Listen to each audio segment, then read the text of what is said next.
सभी भक्तगणों को मेरा नमस्कार। आज हम जानेंगे श्री गीता जी का प्रधान विषय क्या है। श्री गीता जी में भगवान ने अपनी प्राप्ति के लिए मुख्य दो मार्ग बतलाए हैं। एक सांख्य योग है और दूसरा कर्म योग है। संपूर्ण पदार्थ मृग तृष्णा के जल की भांति अथवा स्वप्न की सृष्टि के सदृश का अर्थ होता है समान, सदृश मायामय होने से माया के कार्य रूप संपूर्ण गुण ही गुणों में वर्तते हैं। ऐसे समझकर मन, इंद्रियों और शरीर द्वारा होने वाले संपूर्ण कर्मों में कर्तापन के अभिमान से रहित होना, कि मैं कर रहा हूँ, इस घमंड से बिल्कुल अलग होना, उससे बिल्कुल मतलब दूर होना, उसके बिना होना, तथा सर्वव्यापी सच्चिदानंद घन परमात्मा के स्वरूप में एक ही भाव से नित्य स्थित रहते हुए एक सच्चिदानंद घन वासुदेव के सिवाय अन्य किसी के भी होने पने का भाव न रहना, कि मैं ही हूँ, ऐसा भावना नहीं होनी चाहिए। यह तो सांख्य योग का साधन है।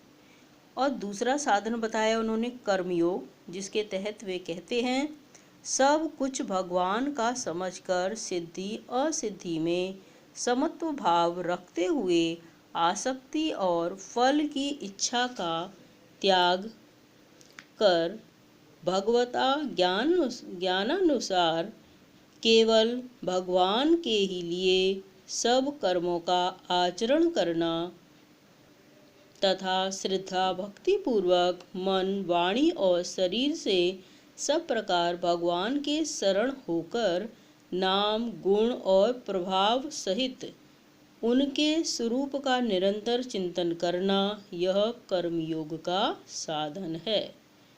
जो दोनों अभी बताए गए आपको साधन का परिणाम, इन दोनों साधनों का परिणाम एक होने के कारण वे वास्तव में अभिन्न माने गए हैं। एक परिणाम है, फिर भी वे अलग अलग माने गए हैं।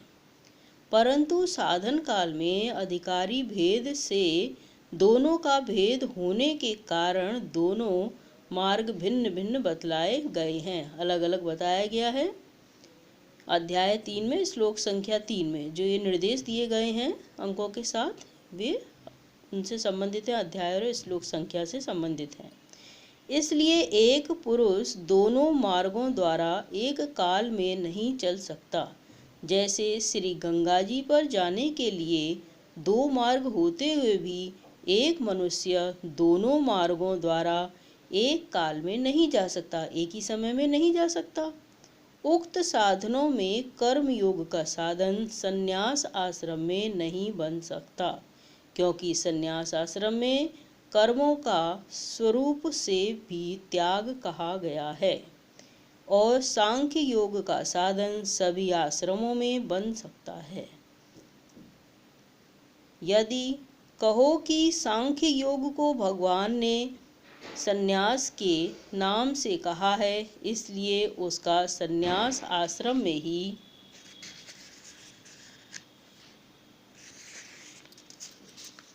अधिकार है, गृहस्थ में नहीं है।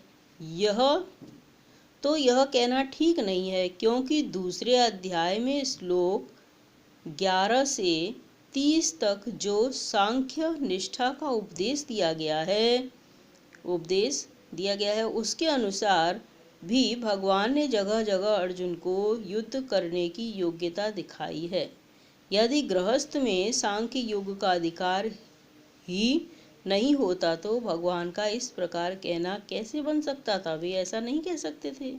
हाँ, इतनी विशेषता अवश्य है कि सांख्य मार्ग का अधिकारी देहाभिमान से रहित होना चाहिए, क्योंकि जब तक शरीर में अहम भाव रहता है तब तक सांख्य योग का साधन भली प्रकार समझ में नहीं आता। इसी से भगवान ने सांख्य योग को कठिन बतलाया है तथा साधन में, कर्मयोग के साधन में सुगम होने के कारण अर्जुन के प्रति जगह जगह कहा है कि तू निरंतर मेरा चिंतन करता हुआ कर्म योग का आचरण कर। ये तो अभी हमने आपको बताया साधन के विषय में। अब हम पढ़ेंगे अध्याय संख्या 1।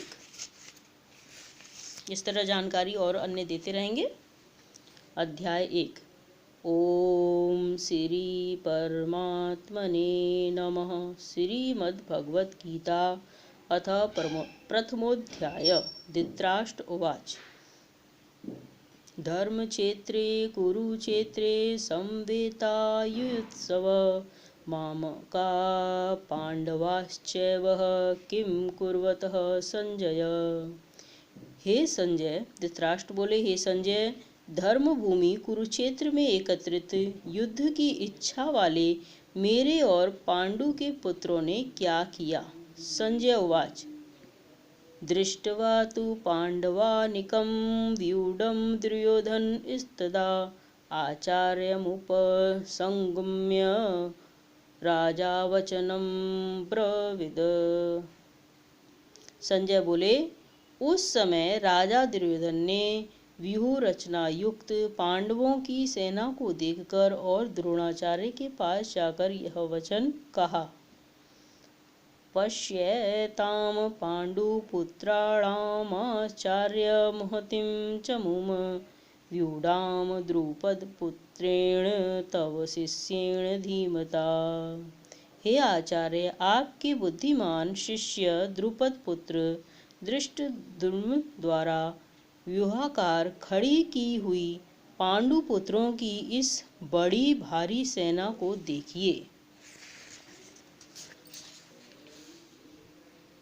अत्र शूरा महेश्वासा भीमार्जुना शमायुधि युधानो विराटश्च द्रुपदश्च महारथ दृष्टकेतुश्चेकितान् काशीराजश्च वीर्यवान् पुरुजित् कुन्तीभोजश्च शैव्यश्च नरपुङ्गव युधामन्युश्च विक्रान्त उत्तमोजाश्च वीर्यवान् सौभद्रो द्रौपदेयाश्च सर्वः एव महारथा। इस सेना में बड़े बड़े धनुषों वाले तथा युद्ध में भीम और अर्जुन के समान सूरवीर सात्यकी और विराट तथा महारथी राजा द्रुपद, धृष्टकेतु और चेकितान तथा बलवान काशीराज, पुरोजित, कुंती भोज और मनुष्यों में श्रेष्ठ शैव्य, पराक्रमी युद्धा मन्यु तथा बलवान उत्तमौजा, सुभद्रा पुत्र अभिमन्यु एवं द्रौपदी के पांचों पुत्र, ये सभी महारथी हैं। अस्माकं तु विशिष्टात् ये तानि बोध द्विजोत्तम नायका मम सैन्यस्य संज्ञार्थं तान् ब्रवीमि ते। हे ब्राह्मण श्रेष्ठ, अपने पक्ष में भी जो प्रधान हैं उनको आप समझ लीजिए। आपकी जानकारी के लिए मेरी सेना के जो जो सेनापति हैं उनको बतलाता हूँ। भवान् भीमश्च कर्णश्च कृपश्च समितिस्संजय अश्वत्थामा विकर्णश्च सौमदत्तिस्तथैव च। आप द्रोणाचार्य और पितामह भीम तथा कर्ण और संग्राम विजयी कृपाचार्य तथा वैसे ही अश्वत्थामा, विकर्ण और सोमदत्त का पुत्र भूरिश्रवा। अन्ये च बहवः सुरा मदर्ते व्यत्यक्तः जीविता नानाशस्त्रप्रहरणा सर्वे युद्धविशारदा। और भी मेरे लिए जीवन की आशा त्याग देने वाले बहुत से सूरवीर अनेक प्रकार के शस्त्रास्त्रों से सुसज्जित और सब के सब युद्ध में चतुर हैं। अपर्याप्तं तदस्माकं बलं भीष्माभिरचितं पर्याप्तं विदः मे तेषां बलं भीमाभिरचितं। भीष्म पितामह द्वारा रक्षित हमारी वह सेना सब प्रकार से अजेय है और भीम द्वारा रक्षित इन लोगों की यह सेना जीतने में सुगम है। अयनेषु च सर्वेषु यथा भागवस्थिता भीष्ममेवाभिरक्षन्तु भवन्तः सर्व एव हि। इसीलिए सब मोर्चों पर अपनी अपनी जगह स्थित रहते हुए आप लोग सभी निस्संदेह भीष्म पितामह की ही सब ओर से रक्षा करें। तस्य संजन यन्हर्षं कुरु वृद्ध पितामह सिंहनादं विनद्धोश्च शंखदध्मो प्रतापवानः। कौरवों में वृद्ध बड़े प्रतापी पितामह भीष्म ने उस दुर्योधन के हृदय में हर्ष उत्पन्न करते हुए उच्च स्वर से सिंह की दहाड़ के समान गरज कर शंख बजाया। ततः शंकाश्च भैर्यश्च पर्णवान् खगोमुखा सहसैवाभ्यहन्यन्त शब्दस्तु मूलोऽभवत्। इसके पश्चात शंख और नगारे तथा ढोल मृदंग और नरसिंगे आदि बाजे एक साथ ही बज उठे। उनका वह शब्द बड़ा भयंकर हुआ। ततः श्वेतैर्हयैर्युक्ते महती स्यन्दने स्थितो माधवो पाण्डवश्चैव दिव्यो शंखो प्रदधमतु। इसके अनंतर सफेद घोड़ों से युक्त उत्तम रथ में बैठे हुए श्री कृष्ण महाराज और अर्जुन ने भी अलौकिक शंख बजाए। पानश्च जन्यं ऋषिकेशो देवदत्तं धनंजय पौंड्रं दध्मो महाशंखं भीमकर्मा विकृकोदर। श्री कृष्ण महाराज ने पांचजन्य नामक, अर्जुन ने देवदत्त नामक और भयानक कर्म वाले भीमसेन ने पौंड्र नामक महाशंख बजाया। अनंत विजयम राजा कुंतीपुत्र युधिष्ठिर नकुल सहदेवश्च सुघोषमणि पुष्पको। कुंतीपुत्र राजा युधिष्ठिर ने अनंत विजय नामक और नकुल तथा सहदेव ने सुघोष और मणि पुष्पक नामक शंख बजाए। काश्यश्च परमेश्वासः शिखंडी च महारथ दृष्टद्युम्नो विराटश्च सात्यकिश्च अपराजित। द्रुपदो द्रौपदेयाश्च सर्वशः पृथिवीपते सौभद्रश्च महाबाहु शंखानंदमु पृथक पृथक। श्रेष्ठ धनुष वाले काशीराज और महारथी शिखंडी एवं धृष्टद्युम्न तथा राजा विराट और अजय सात्यकी राजा द्रुपद एवं द्रौपदी के पांचों पुत्र और बड़ी भुजा वाले सुभद्रा पुत्र अभिमन्यु, इन सभी ने हे राजन सब ओर से अलग अलग शंख बजाए। सघोषो धारत राष्ट्राणां हृदयानि व्यधारयत नमश्च पृथ्वीं चैव तुमुलो व्यनुनादयन्। और उन भयानक शब्द ने आकाश और पृथ्वी को भी गुंजाते हुए धात्र राष्ट्रों के अर्थात आपके पक्ष वालों के हृदय विदीर्ण कर दिए। अथ व्यवस्थितान् दृष्टः धातृराष्ट्रान् कपिध्वज प्रवृत्तिः शस्त्रसम्पाते धनुरुद्यम्य पांडव ऋषिकेशं तदा वाक्यमिद महामहीपते। अर्जुन उवाच सेनयोरुभयोर्मध्ये रथं स्थापय मे अच्युत। हे राजन, इसके बाद कपिध्वज अर्जुन ने मोर्चा बांधकर डटे हुए धृतराष्ट्र संबंधियों को देखकर उस शस्त्र चलने की तैयारी के समय धनुष उठाकर ऋषिकेश श्री कृष्ण महाराज से यह वचन कहा, हे अच्युत, मेरे रथ को दोनों सेनाओं के बीच में खड़ा कीजिए।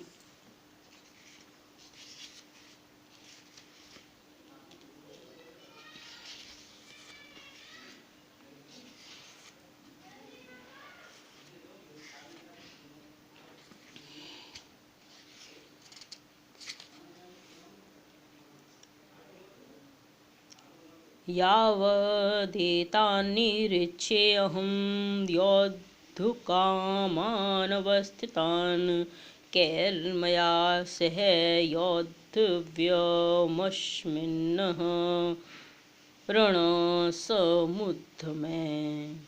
और जब तक कि मैं युद्ध क्षेत्र में डटे हुए युद्ध के अभिलाषी इन विपक्षी योद्धाओं को भली प्रकार देख लूं कि इस युद्ध रूप व्यापार में मुझे किन किन के साथ युद्ध करना योग्य है, तब तक उसे खड़ा रखिए। युत्स्यमानान् वेक्षेऽहं य एते अत्र समागता धार्तराष्ट्रस्य दुर्बुद्धिर्युद्धे प्रियचिकीर्षव। दुर्बुद्धि दुर्योधन का युद्ध में हित चाहने वाले जो ये राजा लोग इस सेना में आए हैं, इन युद्ध करने वालों को मैं देखूंगा। संजय उवाच। एवमुक्तो ऋषिकेशो गुडाकेशेन भारत सेनयोरुभयोर्मध्ये स्थापयित्वा रथोत्तमं भीष्मद्रोण प्रमुखतः सर्वेषां च महीक्षिताम्। उवाच पार्थः पश्येतान् समवेतान् कुरुनिति। संजय बोले, हे धृतराष्ट्र, अर्जुन द्वारा इस प्रकार कहे हुए महाराज श्री कृष्णचंद्र ने दोनों सेनाओं के बीच में भीष्म और द्रोणाचार्य के सामने तथा संपूर्ण राजाओं के सामने उत्तम रथ को खड़ा करके इस प्रकार कहा कि हे पार्थ, युद्ध के लिए जुटे हुए इन कौरवों को देख। तत्रापश्यः स्थितान् पार्थः पृत्तनथ पितामहान् आचार्यान् मातुलान् भ्रान्त्यन् पुत्रान् पौत्रान् सखींस्तथा श्रवशूरान् सुहृदश्चैव सेनयोरुभयोरपि। इसके बाद प्रथापुत्र अर्जुन ने उन दोनों ही सेनाओं में स्थित ताऊ चाचों को, दादों परदादों को, गुरुओं को, मामाओं को, भाइयों को, पुत्रों को, पौत्रों को तथा मित्रों को, ससुरों को और सुहृदों को भी देखा। और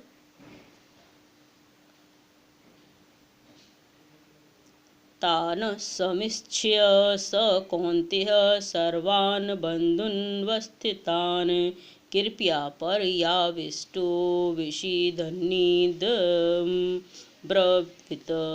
उन उपस्थित संपूर्ण बंधुओं को देखकर वे कुंती पुत्र अर्जुन अत्यंत करुणा से युक्त होकर शोक करते हुए यह वचन बोले। अर्जुनवाच। दृष्टैवेमं स्वजनं कृष्णः युयुत्सुं समुपस्थितं सीदन्ति मम गात्राणि मुखं च परिशुष्यति वेपतुश्च शरीरे मे रोमहर्षश्च जायते। अर्जुन बोले, हे कृष्ण, युद्ध क्षेत्र में डटे हुए युद्ध के अभिलाषी इस स्वजन समुदाय को देखकर मेरे अंग शिथिल हुए जा रहे हैं और मुख सूखा जा रहा है तथा मेरे शरीर में कंप एवं रोमांच हो रहा है। गांडीवम स्त्रसते स्त्रंसते हस्तात्वक्वेवः परिदहयते न च शक्रोम्यवस्था तुम भ्रमतिवः च मे मनः। हाथ से गांडीव धनुष गिर रहा है और त्वचा भी बहुत जल रही है तथा मेरा मन भ्रमित सा हो रहा है, इसलिए मैं खड़ा रहने को भी समर्थ नहीं हूँ। निमित्तानि च पश्यामि विपरीतानि केशवः न च श्रेयो अनुपश्यामि हत्वा स्वजन्महावे। हे केशव, मैं लक्षणों को भी विपरीत ही देख रहा हूँ तथा युद्ध में स्वजन समुदाय को मारकर कल्याण भी नहीं देखता। न कांक्षे विजयं कृष्णः न च राज्यं सुखानि च किं नो राज्येन गोविंद किं भोगैर्जीवितेन वा। हे कृष्ण, मैं न तो विजय चाहता हूँ और न राज्य तथा सुखों को ही। हे गोविंद, हमें ऐसे राज्य से क्या प्रयोजन है अथवा ऐसे भोगों से और जीवन से भी क्या लाभ है। येषामर्थे काङ्क्षतं नो राज्यं भोगा सुखानि च त इमे अवस्थिता युद्धे प्राणान् त्यक्त्वा धनानि च। हमें जिनके लिए राज्य भोग और सुखादि अभिष्ट हैं, वे ही ये सब धन और जीवन की आशा को त्याग कर युद्ध में खड़े हैं। आचार्य पितरः पौत्रास्तथैव च पितामहा मातुला स्वसुरा पौत्रा श्यालाः संबंधिनस्तथा। गुरुजन ताऊ चाचे लड़के और उसी प्रकार दादे मामे ससुर पौत्र शाले तथा और भी संबंधी लोग हैं। एतान्नः हन्तुमिच्छामि घ्रतोऽपि मधुसूदन अपि त्रैलोक्यः राज्यस्य हेतो किं तु नु मही कृते।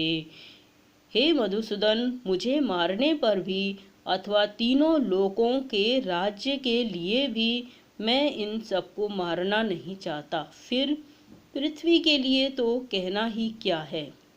निहत्य धार्तराष्ट्रन्नः का प्रीति स्याज् नार्दनः पापमेवाश्रयद्स्मान् हत्वैतानाततायिन।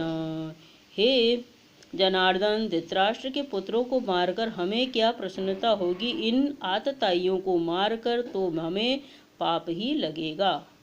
तस्मान्नार्हा वयं हन्तुं धार्तराष्ट्रास्स्वबान्धवानः स्वजनं हि कथं हत्वा सुखिनः श्याम माधव।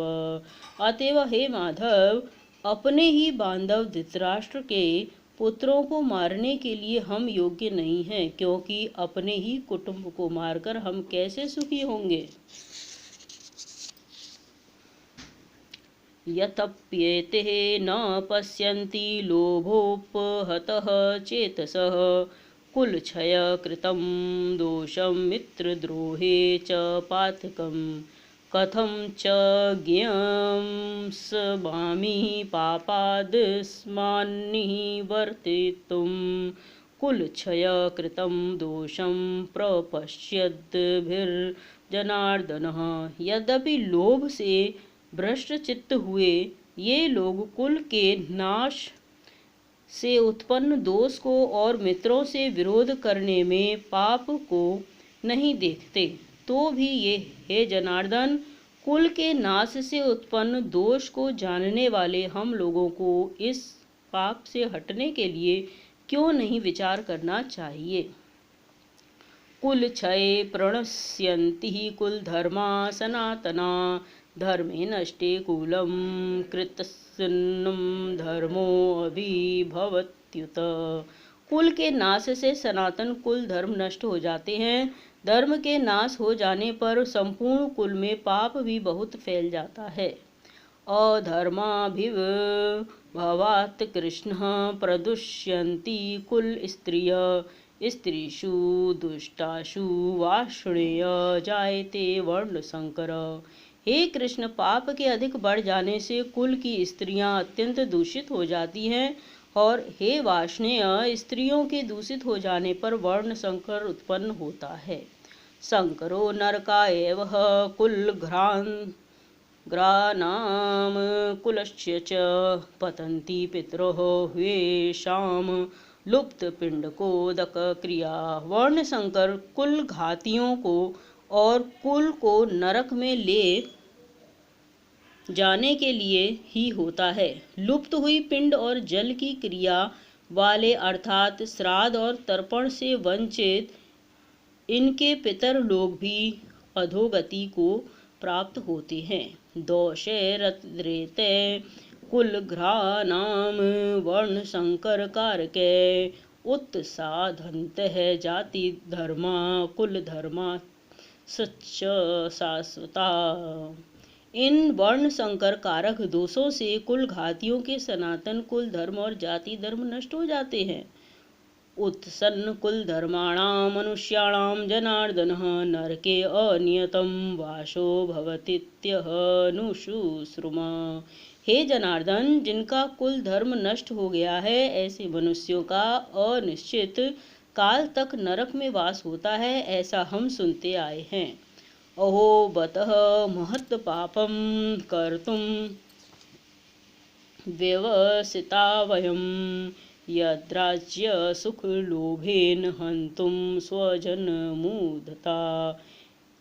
हा शोक, हम लोग बुद्धिमान होकर भी महान पाप करने को तैयार हो गए हैं, जो राज्य और सुख के लोभ से स्वजनों को मारने के लिए उद्धत हो गए हैं। यदि माम प्रतीकारं शस्त्रं शस्त्रपाणय धार्तराष्ट्राः रणे हन्युस्तन्मे क्षेमतरं भवेत। यदि मुझ शस्त्र रहित एवं सामना न करने वाले को शस्त्र हाथ में लिए हुए धृतराष्ट्र के पुत्र रण में मार डालें तो वह मारना भी मेरे लिए अधिक कल्याणकारक होगा।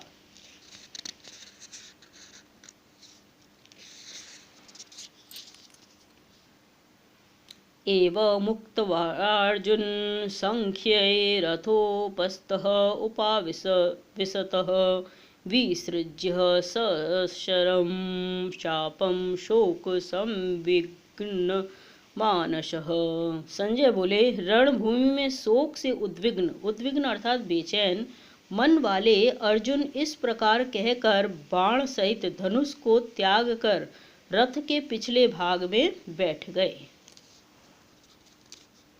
ओम तत्सदिति श्रीमद्भगवद्गीतासूपनिषत्सु ब्रह्म विद्यायां योग शास्त्रे श्रीकृष्णार्जुन संवादे अर्जुन विषाद योगो नाम प्रथमोऽध्यायः समाप्तम्।